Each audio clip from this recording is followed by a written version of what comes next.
Assalamualaikum warahmatullahi wabarakatuh. Halo semuanya, perkenalkan nama saya Raden Muhammad Nur Zamrutawidi dengan NIM G002481. Saya berasal dari kelompok A5. Pada kesempatan kali ini saya akan menjelaskan mengenai laporan praktikum anatomi blok 2.1 mengenai sistem reproduksi dan uropoetika. Oke, kita langsung saja ke laporannya.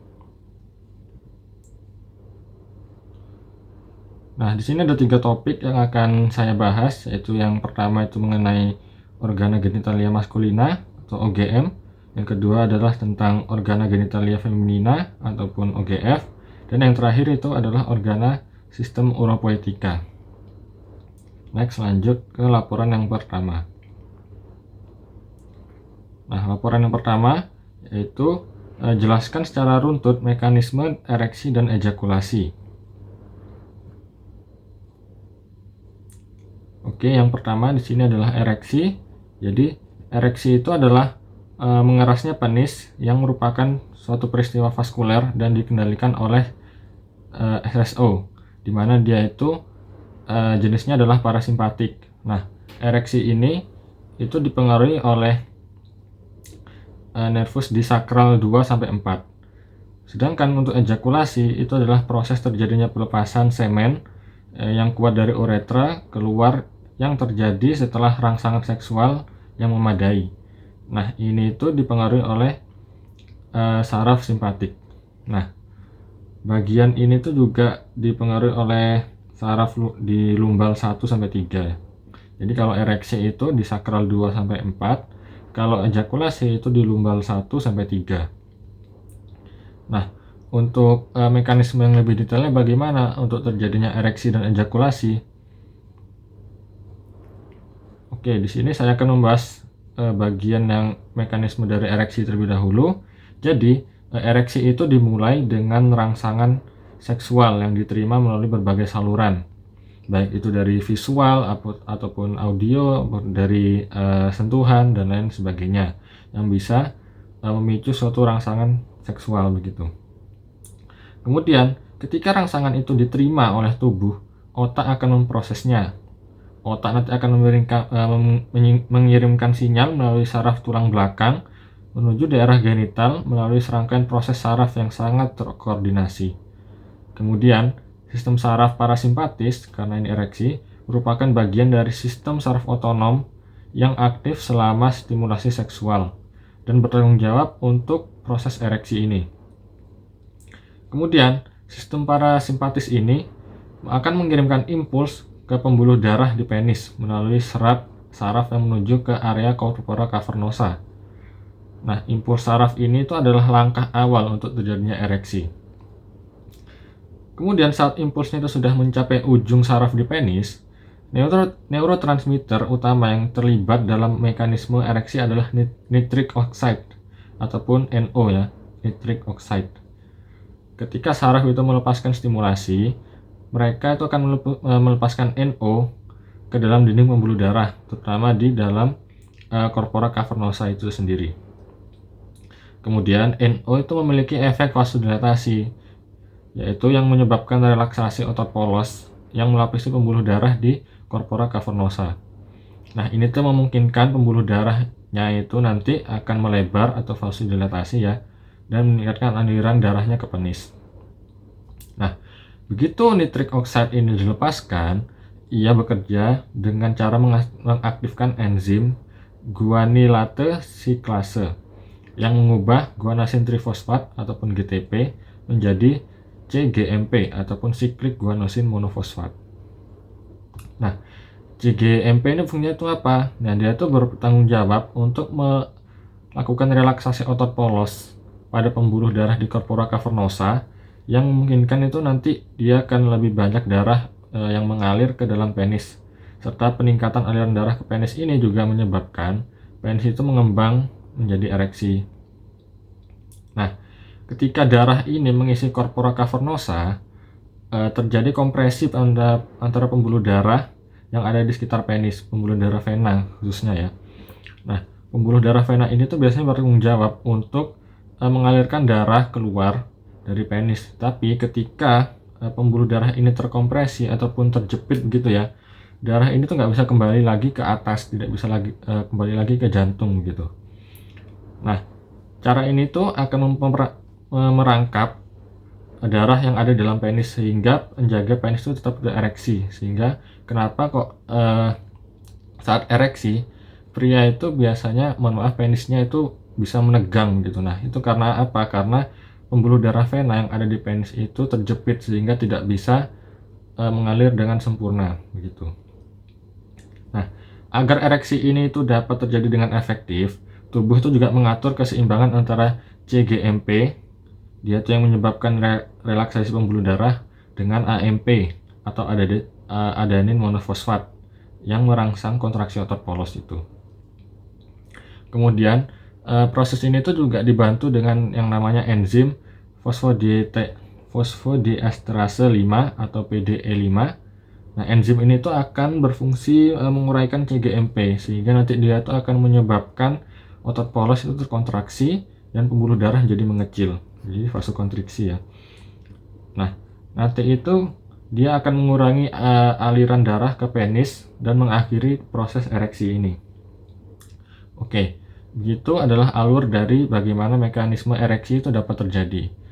Sekarang saya akan membahas mengenai mekanisme dari ejakulasi. Oke, mekanisme ejakulasi. Jadi mekanisme ejakulasi ini tuh dibagi menjadi dua fase, yaitu yang pertama fase emisi dan fase ejakulasi itu sendiri. Oke, saya akan bahas. Jadi ejakulasi itu dimulai dengan rangsangan seksual, sama seperti ereksi tadi. Nah, ketika rangsangan seksual ini diterima dan semakin kuat, impuls saraf itu akan nanti dikirim ke otak, terutama di area di dalam hipotalamus korteks. Di dalam hipotalamus dan korteks cerebral yang berperan dalam pemrosesan rangsangan seksual ya.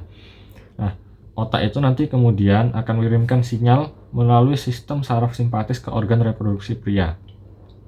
Nah, pada saat ini fase emisi itu dimulai. Cairan semen yang mengandung sperma ya tentunya akan mengalir ke uretra untuk persiapan ejakulasi. Itu adalah fase emisi. Kemudian karena ini ejakulasi, maka dia itu akan dipengaruhi oleh saraf simpatis.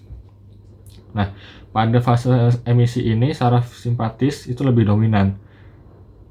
Dia itu akan memicu kontraksi pada vesikula seminalis dan kelenjar prostat untuk mengeluarkan cairan mereka ke dalam uretra. Nah, sperma yang dihasilkan oleh testis itu juga akan berpindah melalui berpindah ke uretra melalui vas deferens tentunya. Kemudian proses ini tuh akan mengisi uretra dengan cairan semen ataupun sperma yang siap untuk dikeluarkan.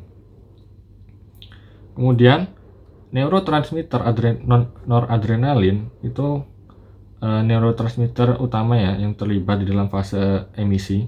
Nah, neurotransmitter ini tuh untuk apa? Dia tuh akan bertindak sebagai reseptor alfa adrenergik di dalam otot polos organ reproduksi. Nanti dia juga akan menyebabkan kontraksi kelenjar vesikula seminalis dan prostat, serta pemindahan sperma dari vas deferens ke uretra, ke OUE. Nah, setelah cairan semen nanti itu terisi di uretra, fase ekspulsi terjadi yang merupakan pengeluaran semen dari tubuh melalui uretra dan keluar dari penis. Nah, ini fasenya sudah mulai untuk mengeluarkan cairan semen yang ada di dalam uretra itu.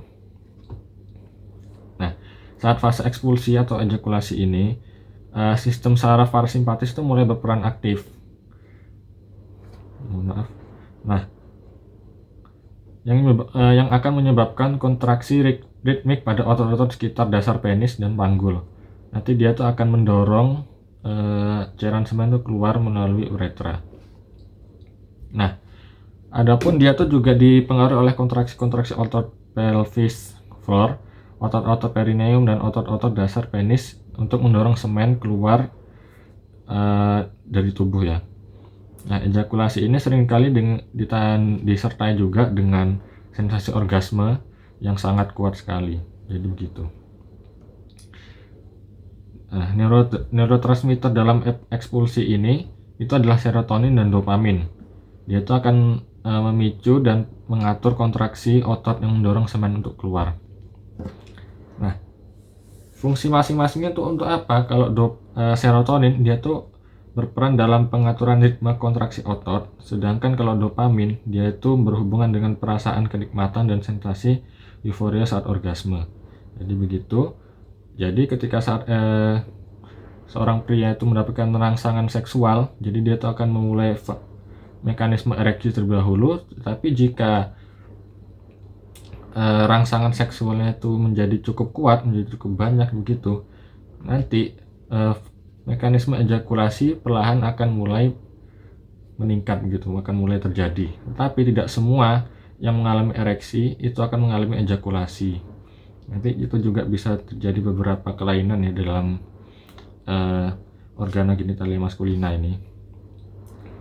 Oke, sekian untuk yang laporan yang pertama. Saya lanjut ke bagian laporan yang kedua. Nah, laporan yang kedua itu mengenai organa genitalia feminina. Jelaskan secara runtut anatomi dari organa genitalia feminina eksterna, bagian eksterna. Ini di sini sudah ada tampilannya dari vagina. Nanti saya akan membahas ini untuk lebih detailnya bagian-bagiannya. Next.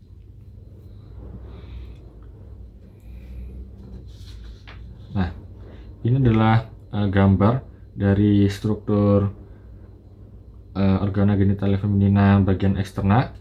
Nah, di sini tuh juga ada beberapa strukturnya. Yang pertama di sini tuh ada mons pubis. Mons pubis itu bagian ini. Ini mons pubis, ini sepertinya nggak kelihatan ya kalau di layarnya. Nah, ini tuh ada mons pubis. Mons pubis itu adalah area kulit yang menonjol. Dia tuh menutupi simfisis pubis. Nah, di bagian mons pubis ini tuh juga ditutupi oleh pubes atau biasa dikenal dengan rambut pubis ya, rambut kemaluan gitu. Kemudian nomor 2 itu adalah glandula klitoris. Glandula klitoris itu yang ini, glans klitoris. Nah, ini bagian ini itu glans klitoris. Nah, glans klitoris itu adalah organ erektil pada wanita ya. Nah, glans klitoris ini tuh juga apa istilahnya, sama atau sehubung homolog dengan glans penis pada pria. Jadi kalau pada wanita itu dia memiliki glans klitoris, tapi kalau di pria dia itu adalah glans penisnya, itu ujung dari penisnya, itu kepala penisnya, itulah glans penis. Kemudian di sini ada dua labium di sini, ada labium mayor dan labium minor. Labium mayor itu yang ini. Nah, ini mulut depan ini adalah labium itu seperti mulut ya. Ini labium yang mayor karena dia itu di luar dan besar ya. Kemudian di sini ada labium minus yang ini. Nah, ini labium minus yang lebih kecil, yang ada di bagian lebih dalamnya. Nah, labium maius terlebih dahulu. Labium maius itu adalah pelipatan kulit yang menonjol yang membentang ke arah caudodorsal dari mons pubis ini. Nah, dia itu juga homolog dengan skrotum pada pria. Jadi dia juga memiliki beberapa homolog ya. Jadi selain dari klitoris juga dia memiliki homolog dengan ini labium mayor, labium maiusnya, labium mayor. Nah, labium mayor ini ke arah anterior dan posterior, dia itu akan saling bertemu untuk membentuk commissura labium anterior et posterior. Ini akan membentuk ini di arah anterior dan posteriornya. Nah, ini yang bagian warna kuning ini anterior, bagian commissura. Nah, ini dia tuh yang bagian anterior, sedangkan yang di bawah ini yang warna kuning. Nah, ini dia tuh bagian posteriornya. Kemudian labium minor. Labium minor itu adalah pelipatan yang tidak mengandung lemak dan kulit dan juga tidak memiliki rambut ya, beda dengan yang labium mayor tadi. Nah, labium minor pada wanita yang sudah pubertas itu pada akhiran posteriornya dari labium minor dextra et sinistra, dia itu akan saling berhubungan membentuk frenulum labiorum pudendi. Ini frenulum labiorum pudendi. Di mana? Nah, ini frenulum labia minora ini. Nah, ini bagian sini. Dia akan bertemu di sini.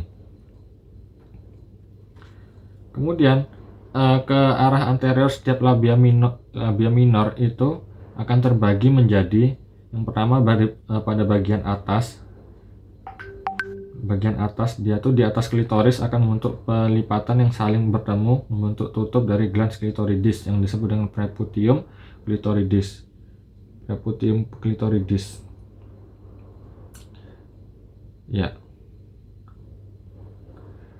Kemudian pada lapisan bawahnya itu ini. Pada lapisan bawahnya dia tuh akan berjalan di bawah klitoris dan akan saling bertemu untuk membentuk frenulum klitoridis. Frenulum klitoridis. Nah, ini klitoridis. Kemudian struktur yang selanjutnya adalah vestibulum. Vestibulum itu ini. Vestibul of vagina. Nah, ini vestibulum. Vestibulum itu apa? Vestibulum itu adalah ruang yang dikelilingi oleh labium minor yang menjadi muara dari ostium uretra, ostium vagina, dan ductus glandula vestibularis major et minor. Ini ya. Kemudian bagian ke-6, struktur yang ke-6 itu adalah glandula Bartholin. Glandula Bartholin atau biasa disebut dengan glandula vestibularis major ya. Ini apa itu namanya? Glandula Bartholin. Glandula Bartholin tuh di sini ini. Nah, ini glandula Bartholin. Nah, glandula ini tuh apa? Glandula ini tuh adalah suatu struktur yang homolog dengan glandula bulbouretralis pada pria ya. Jadi kalau pada pria itu punya dua struktur kecil yang disebut dengan glandula bulbouretralis. Nah, dia akan homolog lah dengan glandula Bartholin ini pada wanita. Nah, setiap dari glandula Bartholin ini tuh punya dua ductus, yang akan bermuara tepat di sebelah lateral pada cekungan di antara dua labia minor itu sendiri. Kemudian di sini struktur nomor 7 itu adalah ostium uretra externa atau OUE. Itu yang mana? Nah, itu yang ini.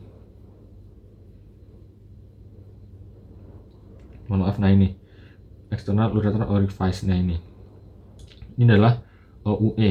Ya, OUE ini apa? Dia itu adalah bagian akhir dari uretra ya, tempat untuk keluarnya urin pada wanita. Nah, ini tuh urin akan keluar melalui OUE ini. Kemudian ada ostium vaginalis. Ostium vaginalis itu yang ini, vaginal orifice. Ini.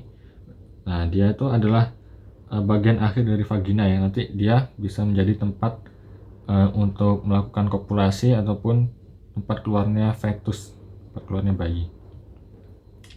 Oke. Untuk struktur dari organa genitalia feminina eksterna itu sudah selesai. Sekarang saya akan lanjut ke laporan yang kedua. Nah, laporan yang ketiga, maaf, laporan yang terakhir sekaligus juga yang terakhir. Nah, laporan yang ketiga itu jelaskan anatomi dari renal beserta vaskularisasinya dan inervasinya juga. Oke, lanjut. Nah, di sini yang pertama ada topografi dari renal itu sendiri. Nah, renal itu adalah termasuk dalam organ retroperitoneal. Apa maksudnya? Jadi organ retroperitoneal itu organ yang berada di luar dari lapisan peritoneum. Nah, renal tuh ada di mana sih letaknya? Renal kan ada dua ya, ada di kanan dan ada di kiri. Nah, itu kalau renal yang dekstra sebelah kanan, dia itu setinggi VTH 11 sampai VL3. Nah, ini dia tuh di sini ya.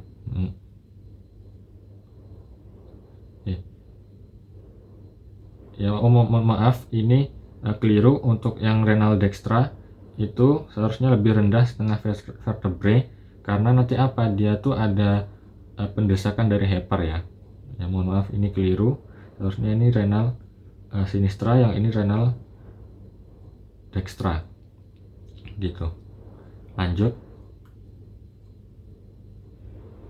Kemudian ginjal atau renal itu juga dilapisi oleh suatu pembungkus, dan untuk tetap mempertahankan posisinya untuk bisa tetap berada di atas begitu, dia tuh butuh suatu fiksator yang yaitu untuk mempertahankan posisinya seperti itu. Yang pertama dari pembungkus lebih dahulu. Jadi renal itu dibungkus oleh beberapa lapisan. Yang pertama adalah kapsula fibrosa. Dia itu adalah pembungkus yang langsung melekat pada permukaan superficial dari renal. Ini kapsula fibrosa itu di sini. Nah ini.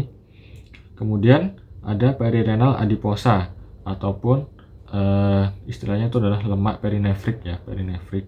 Nah, lapisan lemak ini tuh meliputi kapsula fibrosa dan arteri atau vena renal. Ini ya. Ini adalah bagian dari perirenal adiposa, perirenal fat. Kemudian ada fascia renalis. Nah, fascia renalis ini tuh adalah lapisan membranosa di luar perirenal adiposa yang membungkus renal. Ini ya, fascia renalis. Nah, fascia renalis ini tuh tersusun dari beberapa jaringan ikat ya, beberapa jaringan ikat padat. Nah, pertemuan kombinasi antara lemak perinefrik dengan jaringan ikat padat ini itu nanti akan membentuk suatu struktur yang disebut dengan fascia gerota ya. Kemudian yang terakhir, pembungkus yang terakhir itu adalah pararenal adiposa. Nah, lapisan lemak yang ada di luar fascia dari renalis di bagian posterolateral renal. Ini ya, pararenal dari adiposa, pararenal adiposa. Kemudian saya akan membahas bagian fiksatornya. Jadi ginjal itu disokong atau difiksasi oleh beberapa bangunan. Beberapa diantaranya adalah fascia renalis tadi. Ini fascia renalis. Terus ada arteri atau vena renalis sebagai vaskularisasinya nanti. Kemudian ada corpus adiposum. Corpus adiposum itu ini pararenal dan perirenal adiposa itu sendiri tadi. Kemudian struktur-struktur dari renal. Nah, renal itu dibagi menjadi dua zona. Yang pertama adalah korteks dan medula. Nah, korteks itu, pada bagian korteks dia tuh terdapat kolumna renalis Bertini. Ini ya, renal kolum atau Bertini. Strukturnya tuh di antara piramida renalis ya. Di antara piramida renalis ini ada piramida renalis. Nah, di tengahnya itu adalah renal kolum. Kemudian ada arcus corticalis, yaitu lengkungan yang menghubungkan antara kolumna renalis. Nah, kemudian pada bagian medula itu ada bangunan khusus yang disebut dengan piramida renalis. Yang ini tadi yang segitiga ini dia itu adalah piramida renalis. Dia itu adalah suatu massa yang berbentuk konus. Kemudian ada papilla renalis. Ini papilla renalis yang ini. Nah, dia itu adalah suatu apex dari medula renalis yang menghadap ke sinus renalis. Selanjutnya adalah foramina papillaris. Dia itu adalah lubang-lubang di ujung papilla renalis dan bermuara, dan suatu muara ductus papillaris Bertini. Kemudian di ginjal ini juga ada dua kaliks, yaitu kaliks mayor dan kaliks minor. Ini kaliks mayor. Kemudian yang kecil, nah ini kaliks minor. Ini kaliks minor. Dari kaliks minor terlebih dahulu, kaliks minor itu masing-masing akan terhubung dengan satu atau lebih papilla renalis. Kemudian kalau yang kaliks mayor itu gabungan dari kaliks minor. Jadi ketika nanti urin itu sudah berhasil dibentuk dan akan dikeluarkan menuju ke pelvis ginjal, pelvis renal, nanti urin itu akan keluar lebih dahulu melalui kaliks minor untuk nanti disalurkan lagi melalui calyx mayor untuk sampai nanti di pelvis renalis. Nah, ini pelvis renalis. Ini renal pelvis yang bagian besar ini sendiri itu pelvis renalis, yang merupakan gabungan dari calyx mayor yang akan menjadi ureter. Kemudian ada sinus renalis yang merupakan pelebaran dari hilus. Next.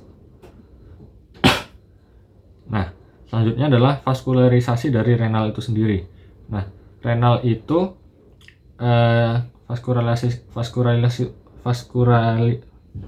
vaskularisasi utamanya adalah dari arteri abdominalis, kemudian nanti dia akan bercabang dua menjadi arteri renalis.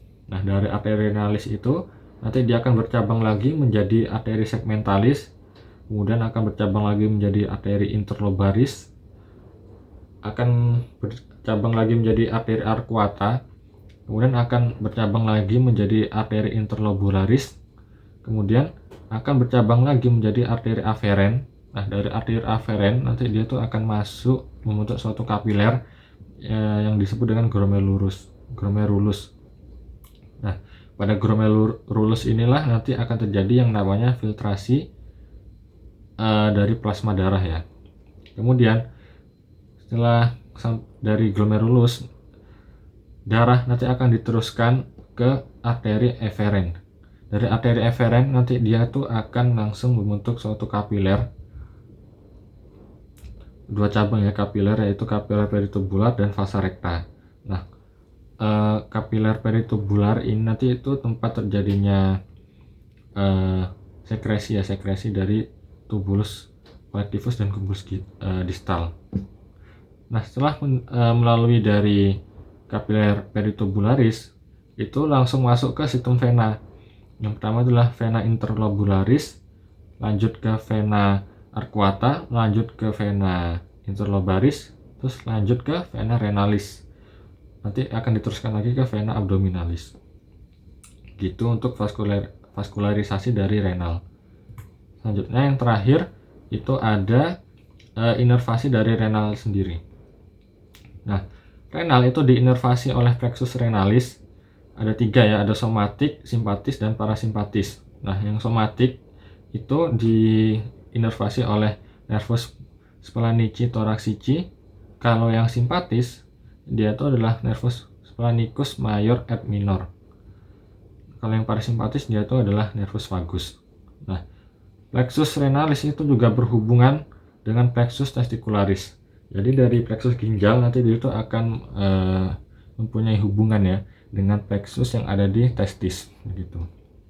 Nah, ini bisa dilihat dari gambarnya. Kalau yang warna kuning ini itu adalah nervus yang simpatis.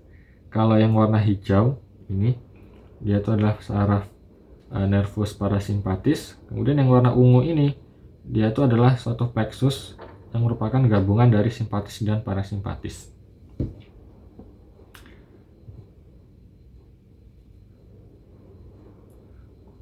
Oke, terima kasih. Sekian dari saya. Mohon maaf apabila ada kesalahan ataupun kekurangan dalam saya menyampaikan laporan ini. Sekian. Wassalamualaikum warahmatullahi wabarakatuh.